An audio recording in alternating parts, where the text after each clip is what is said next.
Hello, Rumble fans. Welcome to Gregenator-X, and I'm your host, Greg B. Sit back and enjoy this video. So, I just want to make this video to tell you guys exactly how the third revamp of the Joker in the DC animated series could have turned out. And I'm talking about the Joker that was voiced by Mark-Hamill. I looked at what the creators didn't do was that they didn't take their time to revamp him properly like they should have. I felt like the reason why I'm making this video is because they didn't revamp the Joker properly in the Batman Beyond Return of the Joker flashback, the Static Shock episode, and the Justice League series. I feel like they didn't really revamp him properly the second time. The first time they revamped him was great, but then the second time was not so great. So let me just delve right to a breakdown of it, right? This is Batman, right? This is Kevin Conroy's Batman when he's younger.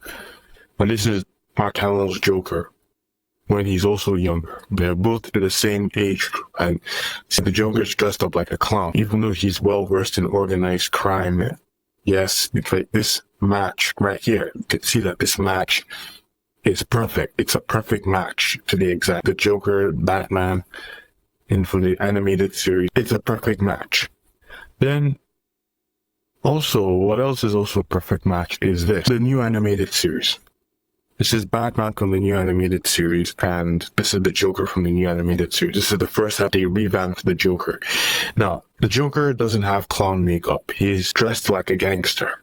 Like, his hair, he's got the same hair as Freakazoid. He doesn't have clown makeup. He's got black eyes and white eyeballs. He looks older than the Joker from the animated series. And now when you match this with the Batman from the new animated series, this is a perfect match, right?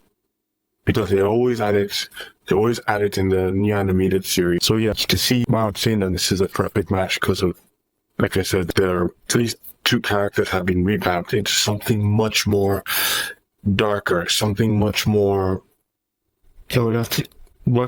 continuing, something much more Dark Knight kind of thing. Now, when you look at this one, look at this match right here.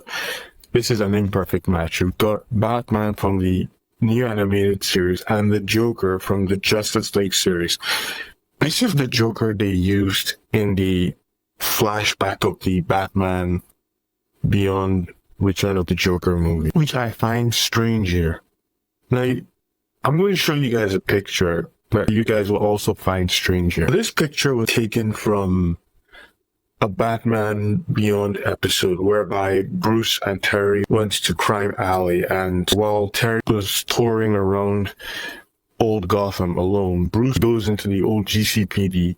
In the Batman Beyond movie, Return of the Joker, this was where they revamped the Joker the third time. But before the movie was made, they did an episode whereby the Joker from the new animated series was made a cameo as a poster in the old Gotham GCPD, which you say that, and probably in one timeline, in one universe, they must have used this Joker for the Batman Beyond movie, Return of the Joker, the Justice League, and the Static Shock episode.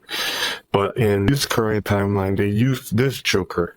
They used this template because this template did not match the Batman from the new animated series, which I will say, one theory to all of this is that the creators really rushed things. Now, when you look at match right here, it's like, this is also a perfect match. If you look at it, it's the Joker from the new animated series, except he's got clown makeup. Now, the creators had a problem. The creators here have some sort of a problem. They had a problem with the fact that the Joker didn't have clown makeup, and the Joker is supposed to have clown makeup. Yes. Now, all they had to do is get the gangster template, change his eyes and his lips so that you can give him clown makeup. Leave the gangster template. When I mean the gangster template, I mean the hair, the chin, the jacket, the suspenders, the pants, the structure was what they could have used. was what they could have left behind. Like everything, just leave that. Change the eyes and the lips. That's all they could have done. But unfortunately, I felt like the fact that they actually went with this Joker means that they rushed things.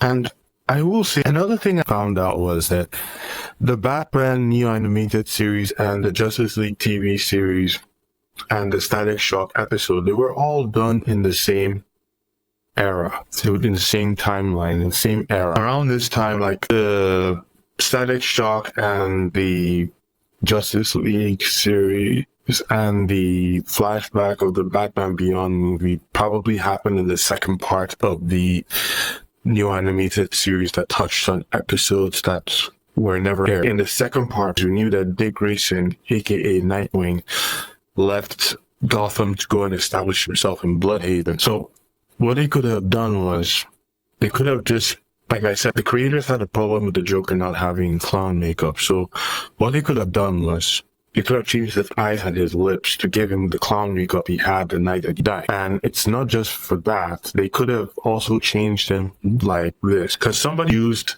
this Joker right here. This Joker wearing that is a gangster version of the animated series. They could have also used that in the Batman Beyond flashback, the Justice League series, and the Static Shock series, which would have been great. They could have also used this Joker, which is another new animated series version of the animated series Joker, which again still has that gangster template and he's got the same clown makeup that he had in the animated series, which is great. I could have actually seen that scene in the Justice League Injustice for All episode 1 and 2, whereby this Joker, this clown makeup version of the gangster Joker, would have walked, when he walks into the lair of the Injustice gang, he sees Lex. He and Lex know each other. If you guys watch the episode,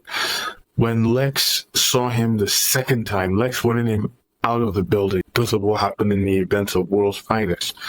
But then when you now have this Joker, who's a the clown makeup version of the gangster Joker from the new animated series, it would have poured into that flashback. There would have been that flashback of the event of World's Finest, except the Joker would have had clown makeup in the flashback. That would have been great. It really, really would have been great. It would have been better than this Joker right here. Would have been better than the Joker of the Justice League.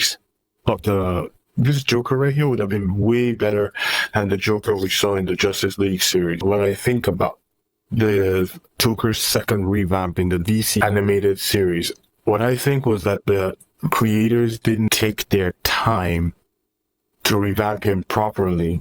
Revamping him wasn't difficult. Turns out it wasn't really difficult. All they had to do was take the gangster template and change his eyes and his lips. That was all they needed to do. But they didn't do that because they rushed things. I looked at how he turned out. He turned out imperfectly, when he could have turned out perfectly, like this. Because when I was reading the Batman Beyond Return of the Joker comic, the comic book version of the Batman Beyond Return of the Joker, turns out the Joker was in the gangster template. He was dressed like he normally was in the new animated series, which made a lot of sense. And the shocking truth is that the Joker died in the new animated series, which took me years to realize, took me years to find out about it, and it does make a lot of sense for him to wear the gangster outfit the night that he died. What I don't understand is why they would revamp him the second time. If they wanted to give him clown makeup and change his eyes, that's what all they should have done. Anyway, if you guys have any questions or comments about this video, please make sure you leave them in the comment section. Don't forget to subscribe to this channel. Don't forget to turn on all notifications, and don't forget to subscribe by clicking follow. And I dedicate this video to the late Kevin Conroy. May your soul rest in peace. Kevin Conroy, this is the guy who made the Batman character for what it is today. May your soul rest in peace, and you will never be forgotten. We will all miss you. You are by far the greatest Batman ever. And thank you for breathing life into the Batman character. Thank you. Thanks for watching, ladies and gentlemen. I'll see you in the next video. Have a nice day. Bye.